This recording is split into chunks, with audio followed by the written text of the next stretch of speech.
So I call the special meeting of the Planning and Economic Development Committee to order at 5:06 on May 27th. Okay, good. I don't have to do the roll. So with the minutes, I think we don't need to do the minutes because we haven't done them. You would be approving last week's. But we haven't seen them, so can we do that next time? That's a good point. Yes, we'll do it next time. Thank you. Okay. Okay, so North Syracuse is going to give us a presentation. Before we do, we wanted to make sure, we wanted to know who's in the room, if that's okay with people. So if everyone can, we're going to try to do this specifically. If we can just have your name, and if you have a role with the school or municipality, that would be really, really great. Can we do that? Yeah. So can we start over here?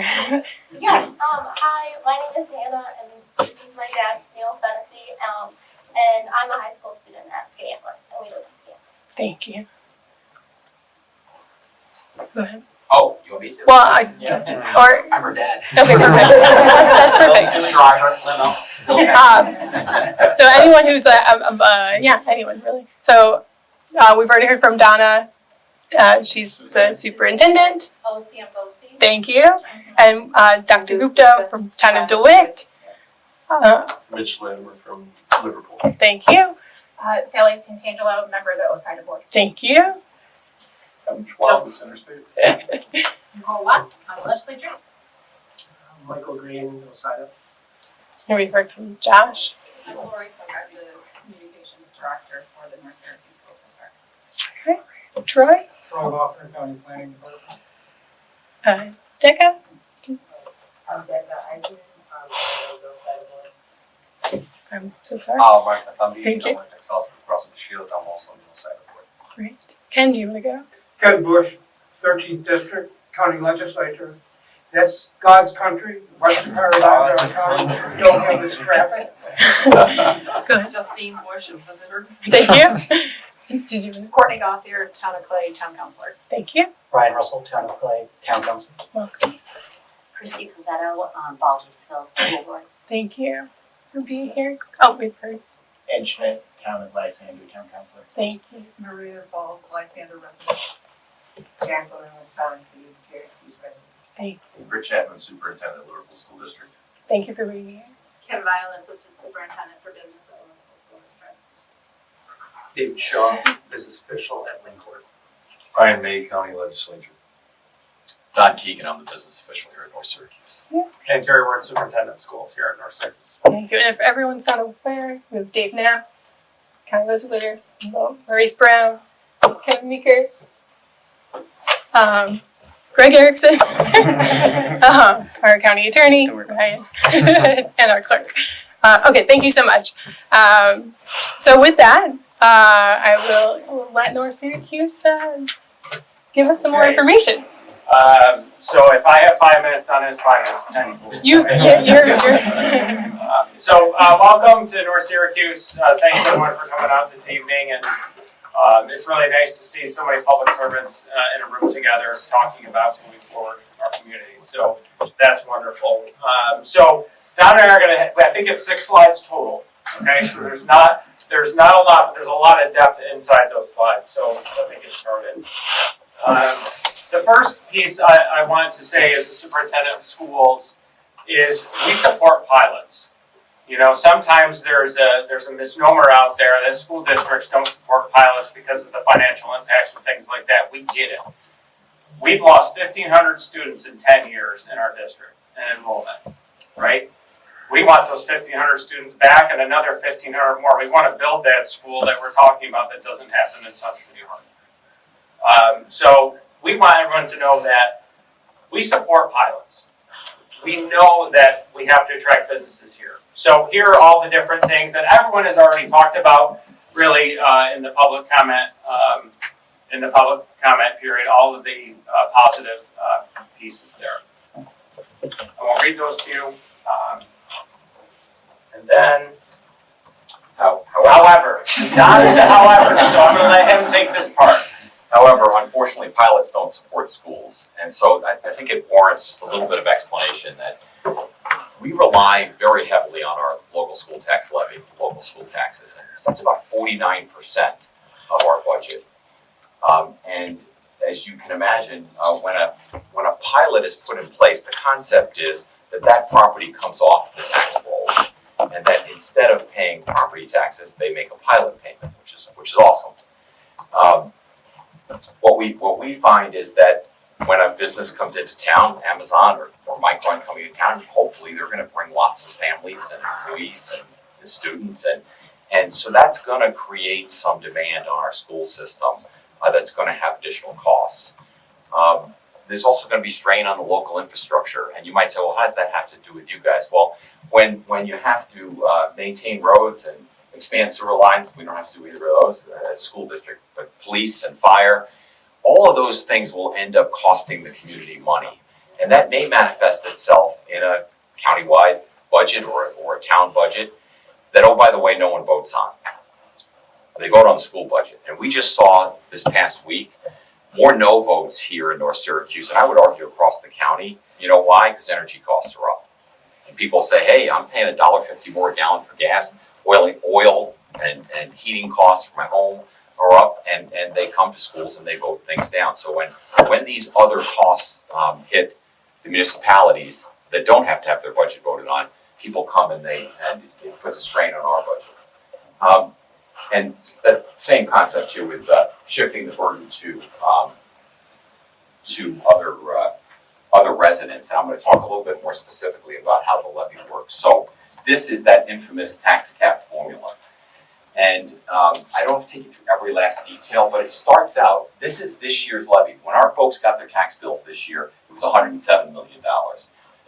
And you'll see I've got this pilot revenue line in there. And it is true, when Micron's going to pay over the next 49 years, $63 million to North Syracuse.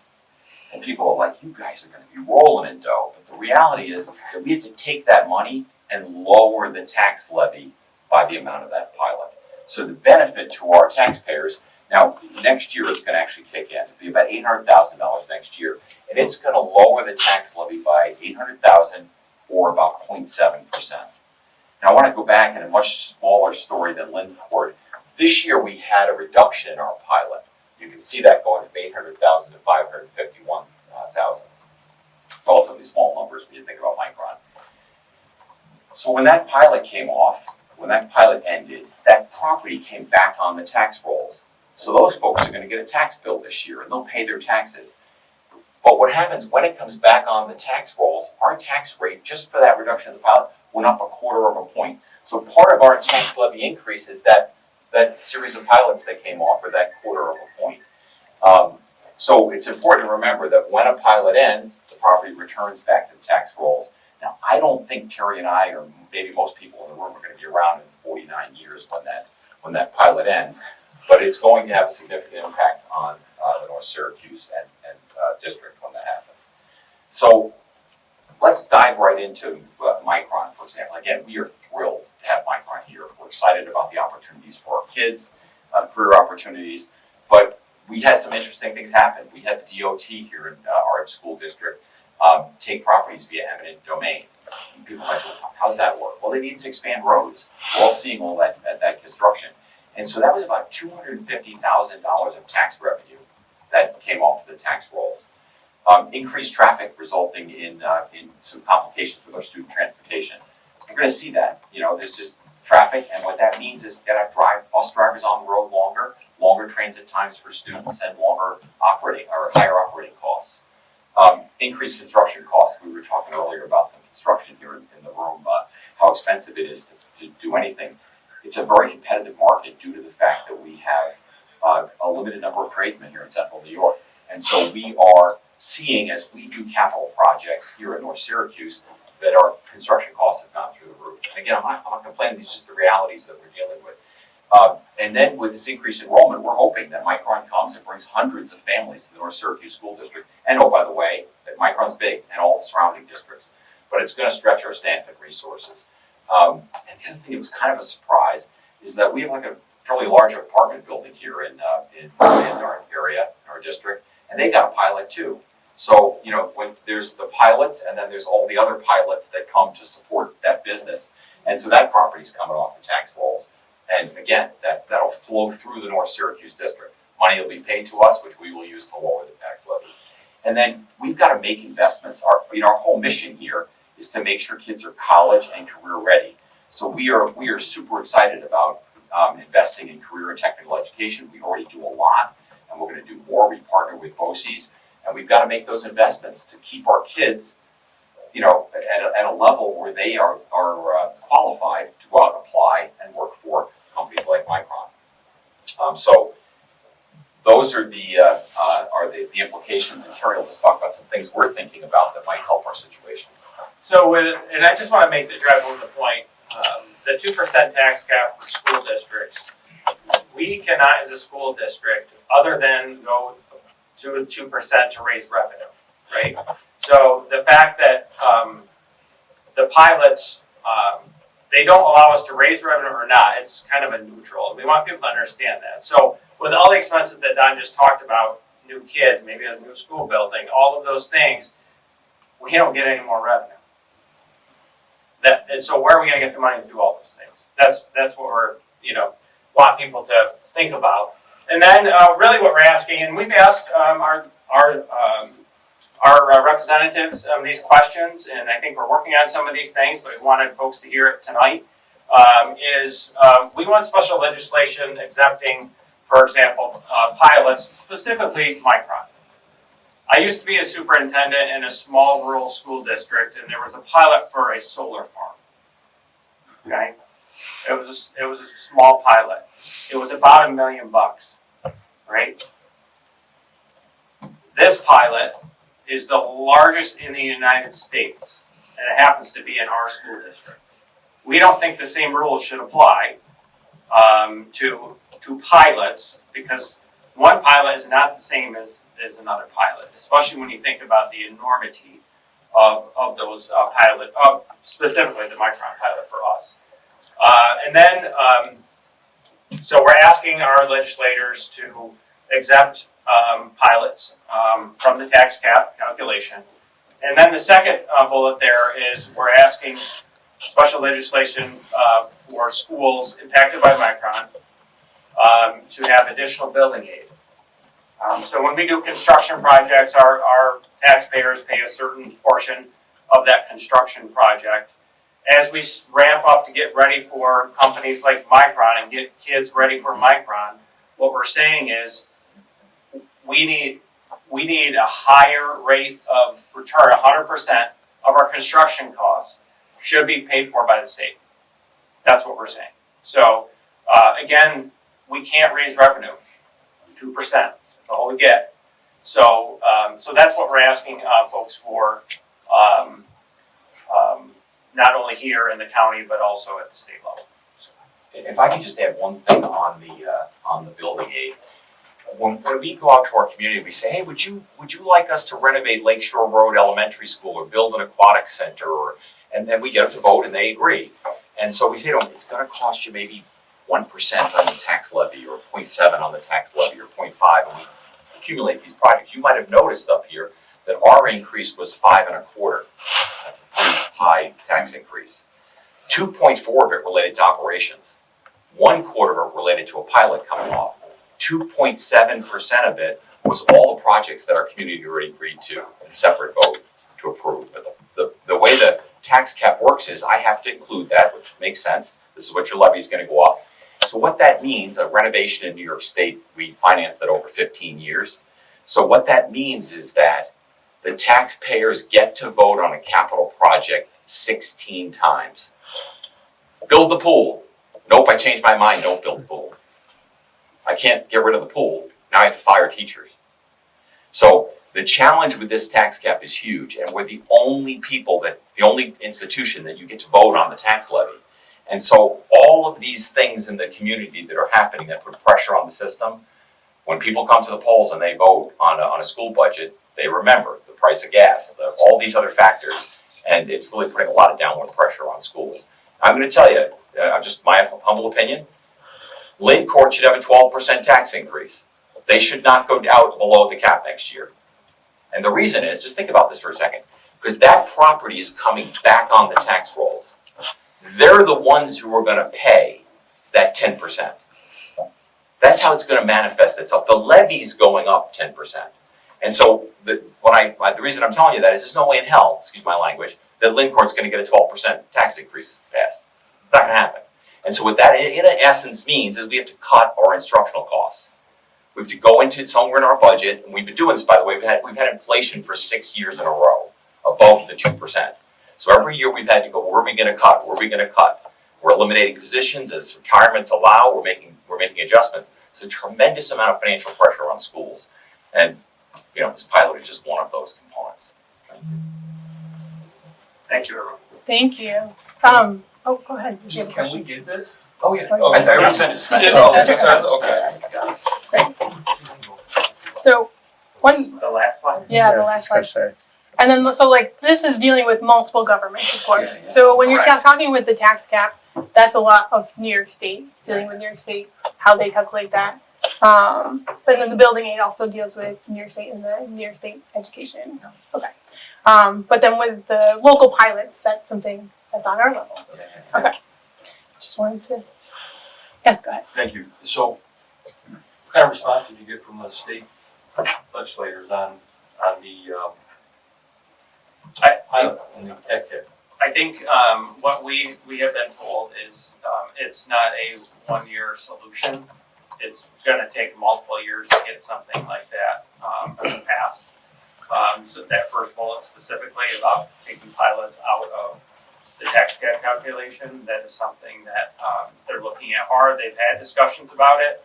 We know they've had discussions about it. People have reached out to us, asked us follow-up questions and things like that. So the conversation's happening, but nothing changed this year. And we don't, and by the way, we're not lobbying for the tax cap to go away. The tax cap was pretty innovative legislation. I think a lot of taxpayers are comforted by the tax cap in that it controls the increase the tax levy. So we're not opposed to the tax cap, but after all these years, it was put in place in 2012. It just needs some adjustments, and so.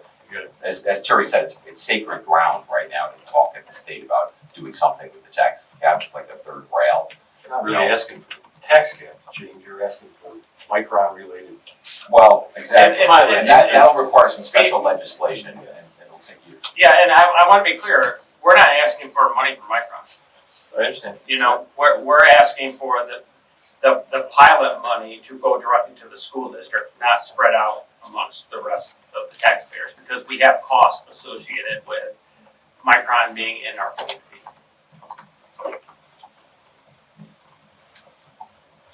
Do you have a question? Don has been doing this job longer than I think anyone in the county. Sorry, Don. But he is considered an expert. So if you ever need to reach out and go through the calculations and things like that, I know Don picks up the phone and he'll talk to anyone. So, okay? All right, thanks for coming up. Thank you. So with that, we do want to open it up for a discussion with everyone in the room. I have some questions that we can get started with. One question is kind of the theme of the night. How have pilot agreements affected you in a positive or negative way over the last decade? And we've heard a couple of those already, but if there has anything that has been not mentioned, does anyone want to start a conversation or let us know?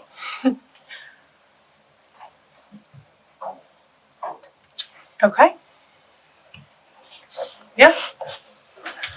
I think there's some elephants in the room, right, with regard to pilots and how they're given out and to whom they're given out. One example was the apartment complex you mentioned coming off, and that's everywhere. And that was kind of I don't know if it's a trend or something that just happened in recent years, but that's something that OSIDA has to look at. When it really transfers back to are we creating permanent jobs or aren't we creating permanent jobs? Because I think that's we almost need to get back to those original purposes in order to really spark the economy, generate wealth, sustain families, all the good things that are supposed to come from economic development. So I just think that's an issue that needs to be at the fore sooner than later from an internal policy standpoint. What is Onondaga County Industrial Development Agency going to do with regard to housing going forward in that way, particularly multifamily and, construction jobs are great. They fill refrigerators too and fill gas tanks, but when they're over, they're over. So. Thank you. I know it's later, but I'll leave here in a second. Oh, so sure. just go. I think one thing that makes us hard to judge is I don't think we really define what is a successful pilot, what is a failure, and how we can backtrack that to all applied pilots here and how it compares to pilots in the United States and across. So it makes it really hard to judge if any pilot is successful, or even if a pilot is successful at attracting business. We do this as example of Micron, but no one's really definitively proven that that pilot was crucial to getting Micron here. They're just saying it, and of course they will. So without a real gauge of success of what a pilot is, it's really not a good statement. In fact, all I've heard you can infer is it's bad for schools, and if it's bad for schools, flat out, then it's bad. So without that adjustment or change happening, right now you're already with an upward battle. And so really define what a successful pilot is, how we can backtrack against pilots that are there, what were the failures, and what can we do to improve pilot programs going forward. Thank you. Deborah? I'm gonna make sure I understand your comment. So are you saying that the choice of IDAs to give pilots to housing projects, they don't create permanent jobs because once the structure is built, then those people, that project is over? I just want to make sure I understand. Yeah, no, what I'm saying is that I think we need to decide what OSIDA should be doing and where its focus should be, and if housing is actually a good investment for a pilot or not. If it is a good investment, decided to be a good investment, then I think we got to address some of the other things that the other impacts, if you will. I'm not saying it's good or bad. That's OSIDA's decision. From an economic development standpoint, perhaps what has been done in recent years was an appropriate thing for it to do in recent years, but maybe it's not the appropriate thing to do now. I do Do think. you think that housing, like having enough housing for people who are going to take those permanent jobs, is important? Because it sounds to me, I'm just making sure I understand your comment. It sounds to me that you're saying that that's not what should be done. That's the way. Well, we're talking about pilots, and I'm really asking a rhetorical question. And that is that what we need to decide? Is that what OSIDA is supposed to do? Is that OSIDA's mission, or isn't it OSIDA's mission? Housing specifically, and that's really all I'm saying. We've seen. I cut my teeth in town boards, on the town board, and then I worked my way up. And we received the applications. Ken, you probably did too. Applications from different developers saying, "Hey, give us a pilot, and we'll build senior housing, or subsidized housing, or just new housing, whatever the case may be." The question is for OSIDA and for the county and all, wherever there are resources, how do we do this? What makes the most sense strategically? Where does everything fit? Because I'm enlightened a little bit, frankly, honestly, about how it plays in your calculation versus the town's calculation or what have you. So, to me, it's something that has to be discussed. Yeah, it seems to me like, I don't know, the way I'm understanding what you're saying is that a housing project is not a business being attractive. I might be saying that. I might be saying that. Okay. Yeah, I might be saying that. What I'm really saying is, okay, is OSIDA's purpose to drive permanent job growth and production of some kind, commerce that creates a natural development of housing and things like that, or is it to develop housing? I don't know. They have done that in recent years, and there is an impact, and that impact has to be addressed financially, or our school systems are going to get hurt, and that's a problem. The 12% gap that needs to be met can't practically be met. That's a real serious problem on the north side of the city. Sure. represent that the north side of Syracuse, where Destiny USA is like right across the highway from us. And every community meeting that I go to, we talk about the impact that the Destiny project has had on our neighborhood and ripple effect. And so one of the things that I just continue to want us to ask questions and see best practices across the country having to do with clawbacks. Someone mentioned clawbacks earlier, right? Like when a project isn't actually having a positive economic development, which I think is really what Leader May and I think is in there. Is it having a net positive economic development impact on the community or not? And when something is not, when it is found wanting, how are we making sure that there's the things in place to claw back any kind of deals, so to speak, that they got so that our communities are not being negatively impacted, or that there's some kind of catch. I'm not sure what the right word is to use here, but something to hold them to account. Yeah, accountability, yeah.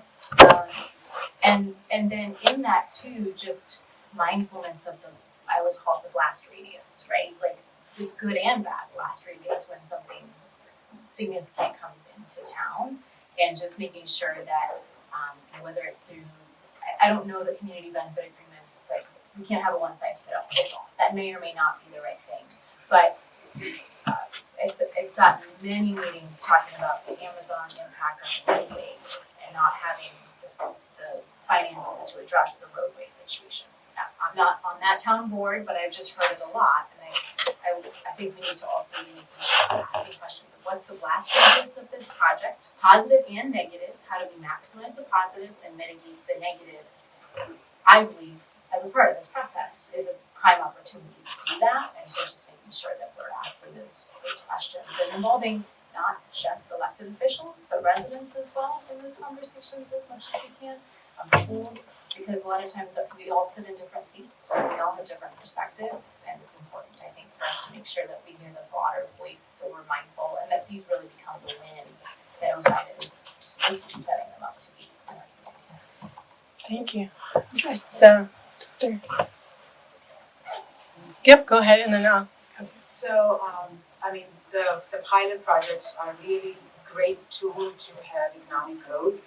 And as I explained before, at least my understanding is, my biggest question comes back to OSIDA is that how do they decide to take what project is pilot project working, and how are you going to hold them accountable? They could be housing, they could be construction, buildings, they could be like a big mega project like a Micron. But most of them are far in between. A lot of those projects are. What I would like to know as a resident of the town of DeWitt and the county and the town councilor, that how are these tax incentives are being decided when the OSIDA looks at them. What is your process to take on the project? I think that is something is not very clear when the proposals come. Do you take all of them? Do you have 80% acceptance? Do you have 50% acceptance? What are the check boxes where you feel like this is a project worthy for tax incentives in which both sides could benefit? So I think it's more of a transparency and accountability as I alluded to before. We don't have enough data. What has been said that it's a great, like Mr. Schwab, you talked about, that these are great economic drivers. And I do believe that. It's not that the question. The question, what I am saying that where is the data? I would like to know as a resident, right? As a student of science, we always look at the numbers. If you come to me as a doctor, I'm not going to say, what is your blood sugar? I have to see the blood sugar. I'm not going to just accept it that you said it's 80 or it's going to be 200. So the data speaks the volume.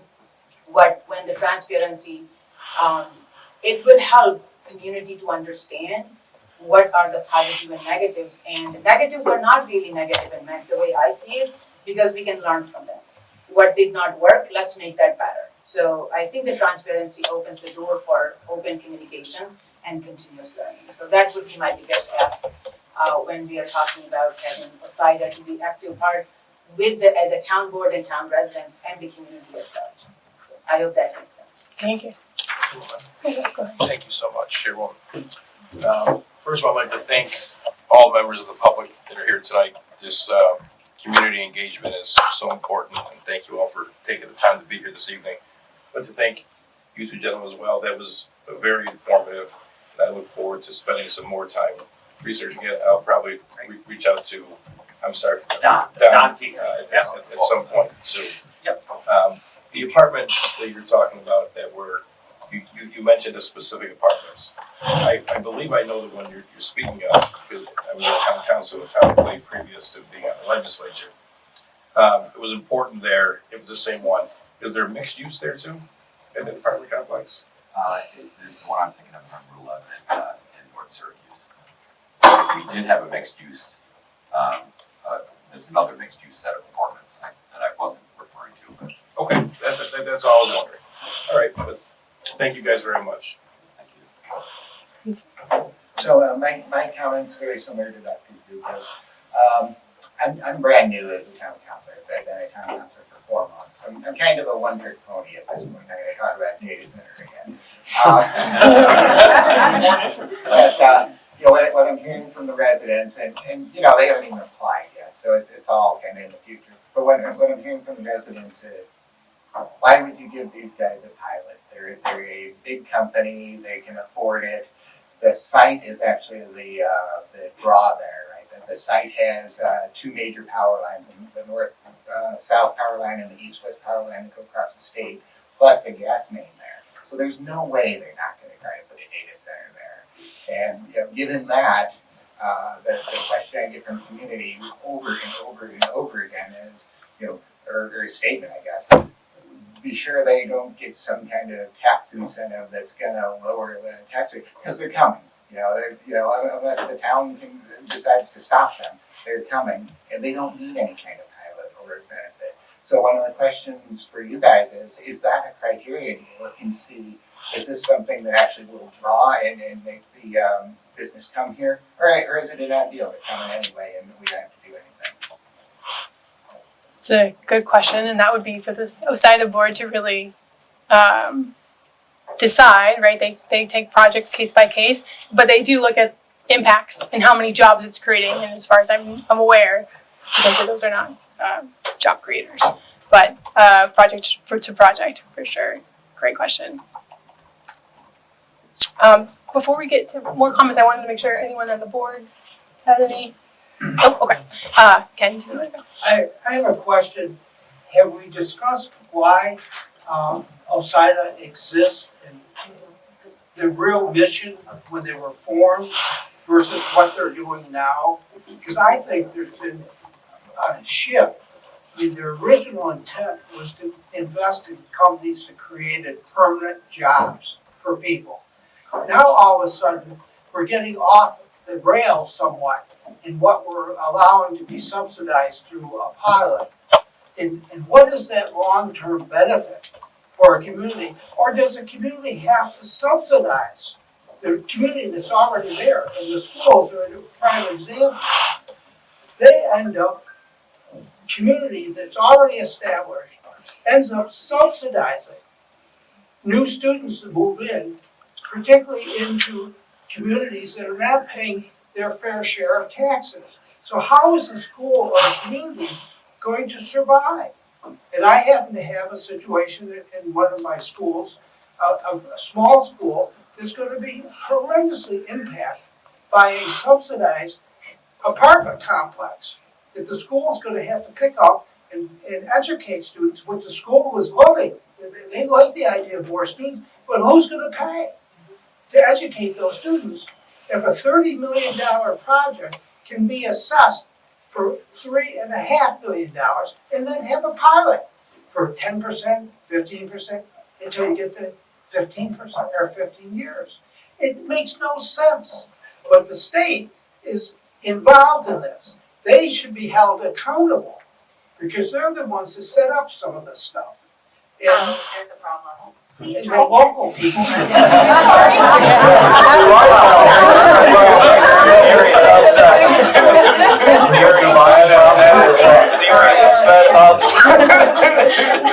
That was buying your website. unfolding now in one of my communities in my district. Right. So making sure the math is working. So when you start talking about housing, is that really a core mission of OSIDA? And they give pilots besides, you know, I just don't see it. So I saw a hand over here. Go ahead. To my good friend Ken. That never's followed it. No, Ken, I agree with you. I do think we're watching mission shift. Brian, I think it's a good question. Should it? I would argue yes. And my exhibit A would probably be Austin, Texas. My exhibit B would be Portland, Oregon. C, Seattle, Washington. I can go on and on and on and on about cities and regions that have experienced rapid growth, which we know is coming, right? It's not speculation, it's going to happen. And what happens to their housing markets, right? I didn't make up the phrase, homes are where jobs go to sleep at night. We're adding jobs. We are not adding homes. Imagine what that is going to do. You don't have to imagine. You know what's going to happen. The home price is here for what it's going to cost to rent an apartment. So to the degree that we can accelerate that process, it has a material impact on the market and on the quality of life for the people who are here today and for the people who are coming. Now, do I think that there should be standards that OSIDA should have? Things like there need to be affordability measures in the types of projects that they're looking at. I think that's incredibly important. But the notion that we should say, we're not going to worry about whether housing comes or not, the market will eventually do it, by the way. The market will eventually do it, all by itself. It'll come late. It'll bring sprawl. It'll eat up farmland. It'll go into places that aren't ready for it, right? We have a chance to shape that through policy and the very types of incentives we're talking about now. And oh, by the way, we even get to decide then where we want to build our schools. Right now, I'm going to keep hearing about this from me because I can't believe I've been here for 30 plus years and literally can't point to a single school we've built. Okay, that's about to change. We need to lean into that. We need to welcome that. And we have tools, the very tools you all have talked about, that will help us shape them. Let's not back away from those. Let's use them. And I think too, just to set we're in a housing crisis right now, right? And Micron's not here yet. And so this is a very real issue right now of how we can make sure that our community is affordable, stays affordable, and people have places to live, as well as jobs to work. And I think that's a great point. You know, I mean, those are great answer as well, right? I just think, I guess the point I was trying to make is we got to define that strategy. Yeah. Because I think it's absent. You know, Onondaga County's doing a lot to incentivize housing. Is it enough? I don't know. Is the mission a little nebulous with OSIDA right now? I think it might be. You know, I think there's a lot of different opinions. So You just need a strategy. That's all. We talk, in terms of energy, we talk about all of the above. Yep. We need to talk that way about housing. Yep. I'll be blunt. I mean, granted, I'm sorry, I know I'm shifting this conversation a bit. So I do. But housing is a thing that, from an economic development perspective, absolutely worries us the most right now. Who's gonna pay that cost though? If we don't do it, Ken, the cost is gonna be much higher. And Like I said, look people are already leaving the area. The point is that people are gonna be coming in droves in a one-bedroom apartment in Austin's $4,000. We can't afford that here. We can't. So we keep talking about OSIDA's mission. So I'd like to read that, just to put that out there. So the mission of Onondaga County Industrial Development Agency is to stimulate economic development, growth, and general prosperity for the people of Onondaga County by using its available incentives, rights, and powers in an efficient and cooperative manner. And I really think we need to highlight that it talks about prosperity for people in their mission statement. And so that does include, just everything. Yeah, it includes life, right? Having what you need to live here. So I do want to put that out there. I know I did see some more hands. Go ahead. So, I don't want to get to maybe the final comments, but a lot of good discussion here. How does OSIDA get to hear the feedback that's being generated here, right? As part of what they consider as part of the application process, and so on, if there are areas for additional review, some things that were asked in terms of committees and things along. How does OSIDA get to hear all the feedback coming out of this meeting to figure out if there are action items that need to be taken for general prosperity of the people? Yeah.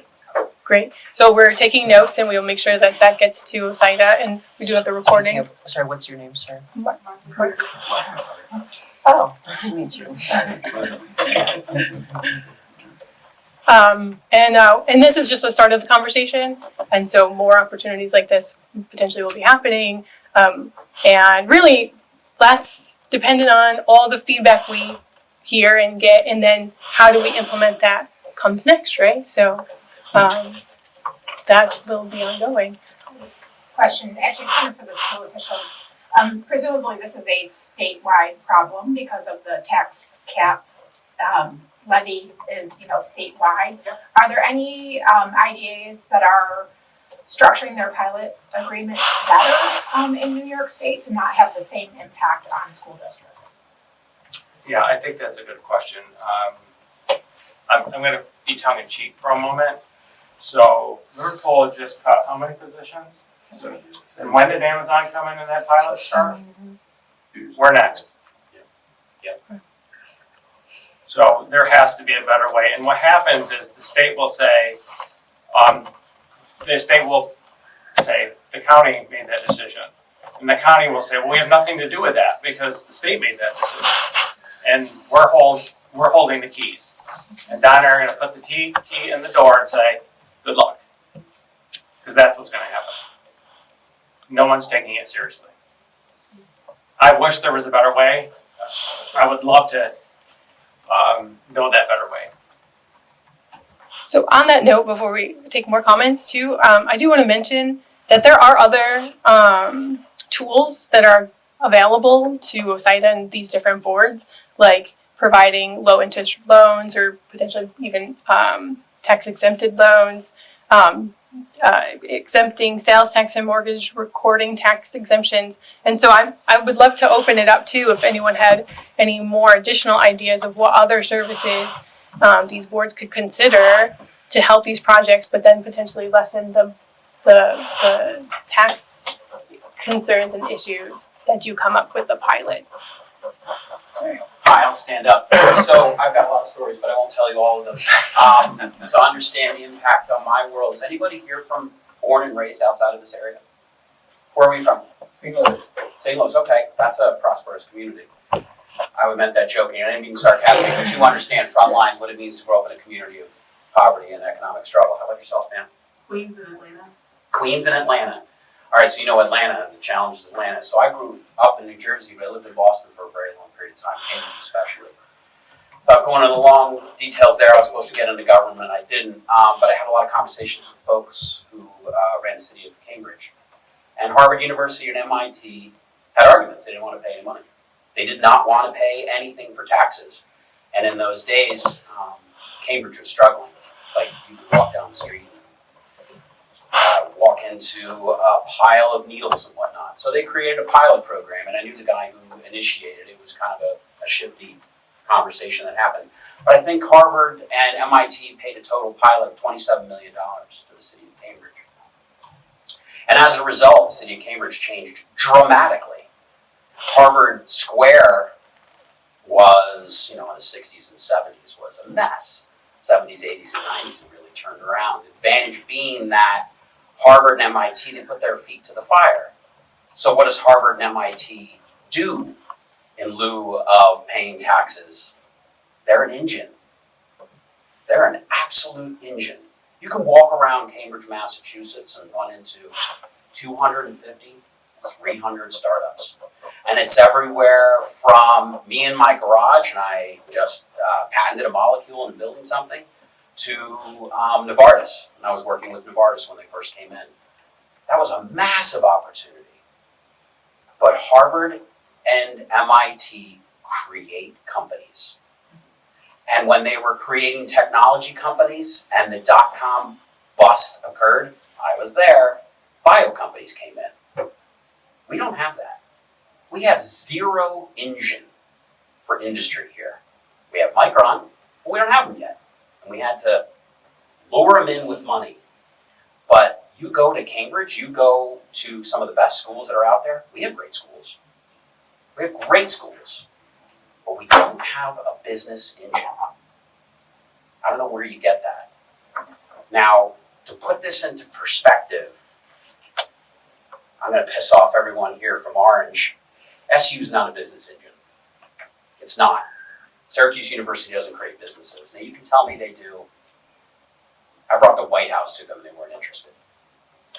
So you need an engine somehow, some way, somewhere, so that when a Micron comes out here, they're fueling other business opportunities. I don't know how you do that, but I think other cities know how to do that, like Austin. My friend bought her condo in Austin for $1,000 and sold it for $6,000 or $7,000, rent-wise. So the impact of moving out here, coming from Boston, I lost millions in personal income. I lost my career. The word you're looking for is pilots don't create jobs. Pilots should create careers. The pilot programs don't create careers out here. I don't know if you realize just how dark it is for opportunities in this county. She graduates next year, I'm gone. I'm gone. I bought my house for $225. I'm hoping to sell it for $650, $700. I will wave and I will wish you well. Because there's nothing for entrepreneurs out here. You have to change that. You have to change that fast. And there are other companies, are there other cities in this country that have done that? You need to pollinate your ideas with their ideas. You need to find out what is working for them. Because otherwise, Skinny Atlas has 56 kids, 57 kids in its kindergarten class. She's a class of 86 when I moved out here. I think the graduating class was 130, 140. That's Skinny Atlas. They're all in a lot of trouble. So there's the pin on the grenade that I just threw into the room. That's the impact, and that's after 15 years. So I don't know what you do, but I don't think Micron is the saving grace as much as we would want it to be. Where are you moving to? I haven't figured that out because I have no 401k. I have no retirement income because I put all of my money in to protect her because of failed systems in this county. I'm a horrible story. Okay, I can I can keep talking, but I won't. But I don't know where I'm going. I'm just going to take whatever money I can get from selling my house. I don't know what your future is, but I wish you luck. Thank you for sharing. Sir, what's your name, sir? Neil Fennessy. And for the future, next time people speak, you start with your name as well. Just makes it easier for the notes. Thank you. Any additional comments? Go ahead. So I don't have that bleak outlook. I love this community. I've been here for 30 years and I will continue to live in this community because this is a very beautiful and very enriching community. What I wanted to bring back to the OSIDA's mission, I think a lot of those things is when it started about 56 years ago, I think, there was a lot of jobs were right here and then union jobs, construction jobs, and all these things were happening. Now we have a very different international companies, robots, automation. So a lot of those things is when you're thinking of what should be the mission, it's inclusive, but maybe it should not be that broad. Maybe it should be more specific to see how can it impact not only for the whether it's talking. So right now focus is, I'll go back to the focus has been bringing the businesses here, which is a great thing to do because without jobs, of course, you can't do anything. I saw that devastation in my patients. But there should be same emphasis for investing in people. What I mean by that, when I see now, when I'm in the town board, when I was going door to door and talking to people, most of it is bunch of people who have lived in their house, and you're talking about even skinny hatches. One time I thought I'll buy a house, I can't afford it. So go figure, right? Because the taxes are so high, and that's one of the reasons the pilot, the incentives state started with the pilot project was because of the one of the highest taxes, right? We don't have like a Texas, we don't have like Virginia or Washington where the taxes are not that high, so companies don't have to do it. What the state actually incentivizes, and then they come and then they support the schools and towns and roads and maintenance. We don't have that. So what we have to live with it, unless the whole tax system changes at the state level, which is a different thing, we're not talking about that. But investing in some of those thinking, housing, goes back to the housing part, is there are people, seniors, who are living in those houses, even the people, family of four, because of economic downturn, they can't afford their mortgage at times. And they have been priced out because even in my neighborhood or some other ones, the prices continue to increase. If you see there, the highest complaint which we get at the town board, our assessment is very high, we can't afford it, right? We can't do anything about that. So how do we invest in some of those things, and is there OSIDA can think some ways? I don't know the answer to that. That's something, this is OSIDA's expertise, is how can you change the direction a little bit, which can not only focus on the bigger companies, but also for investing in people in that, like housing kind of thing. So that is something it's a great conversation. I think I'm very optimistic about it, and I hope it will continue, because those conversations bring some solutions, because I learned a lot of those things about the school district thing. I knew part of it, but how the tax levy, that was a new information. Worski? I know it's weird for me to speak here, but I wanted to point out the gentleman who was speaking about Cambridge. I believe the program he's referring to is called the Boston Pilot, and Boston is very good at setting up a payment in lieu of taxes framework with nonprofits, so that it almost works like a community benefits agreement. Not too far from Boston is, look at New Jersey, and like what New Jersey did with its waterfront. New Jersey used pilots, but they leveraged businesses to get other businesses to co-locate in that area, so that business A is going to be there, and they're going to leverage business A to get business B there. And business A only gets something if business A can get them business B and business C there, so that they're building a vertical in a location, which isn't too far from what we've talked about doing with the parks out in Clay and the property around it. So while I'm not going to discredit what the gentleman said about the patience of participants in the market for us to get to a solution, I believe that's very real. I think that's something that we need to do to get to a solution. When we start looking at other locations that have been successful at doing some very unconventional things, like looking at their pilot formulas or taking a harder stance with nonprofits about how prosperous do you want a community to be, they had to reevaluate their missions. They had to reevaluate what they were intended to do, to take a look at what they have to do to get the result that they need in terms of like growth and development. I lived in Atlanta in the decade that it boomed. And I lived in my family lived in College Park when the city was passing eminent domain to expand the airport to the other side of Panthersville Road. So I think about instances like that where the city paid $25,000 to $50,000 per house, but that could barely get you a down payment inside of Metro Atlanta.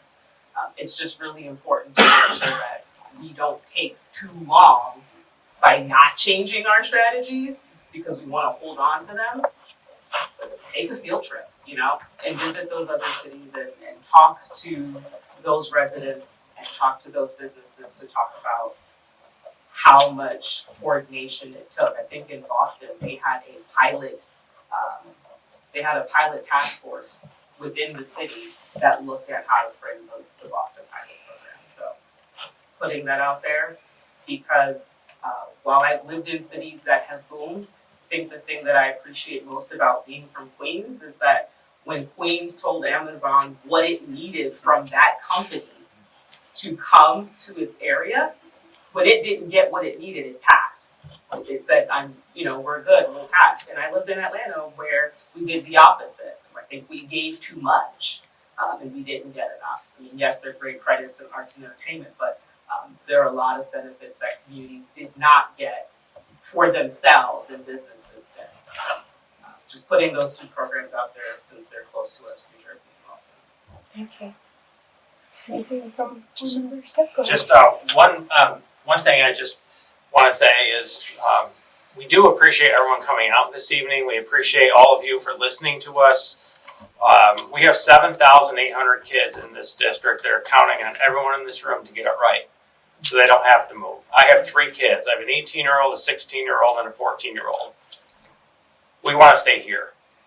So getting it right, I think we can get it right if we continue to work together. So that's what I had to say. Thank you. And with that, my last question here is, how might we work together across the county to ensure this development is happening with us? I know we've heard about transparency and accountability. We've heard about making sure that these impacts, who they impact, are at the table or being consulted. Does anyone else have any other suggestions or ideas on that particular topic? I'll hop in. Scott? Yes, absolutely. So I actually served on the IDA for several years before being elected to the legislature, and I had the privilege of serving with Dr. Desiato for several of those years, and she was a tremendous member of that board because she could talk about this stuff, even though it went right over my head. But the bar's pretty low. I think we went through a time as a community, and some of you may not remember this. I've been here for a long time, where we were just taking body blow after body blow. Carrier moving, GE moving. Luckily, Lockheed Martin, came in, with GE, but we were just getting hammered. And so I think, we were kind of in desperation mode. So anybody that walked in the door showing, even a little bit of interest, we're throwing the kitchen sink at them. Only to usually have our hearts broken, getting all excited, and then and then that's it. I think the paradigm is beginning to shift a little bit now, with what's going on. But I think we need to find the bureaucrat in Albany that came up with this thing and maybe take them to the woodshed, and have a conversation with them, because this is more of an accounting problem than a finance problem. We just need, and I'm not a CPA, but, if I can figure this out, it's pretty obvious we need to change the rules a little bit. And to Ruthie, I think have wonderful points. And basically what she said is we need to go out and copy shamelessly from around the country where things have gone well. And see how we can work within the framework of New York State, which is, can be restrictive on some of this stuff. But again, if anything we can find, and we can grind up the chain. If it doesn't quite fit within our box, let's change the shape of the box a little bit. Absolutely, it's time for creative solutions. Anybody else?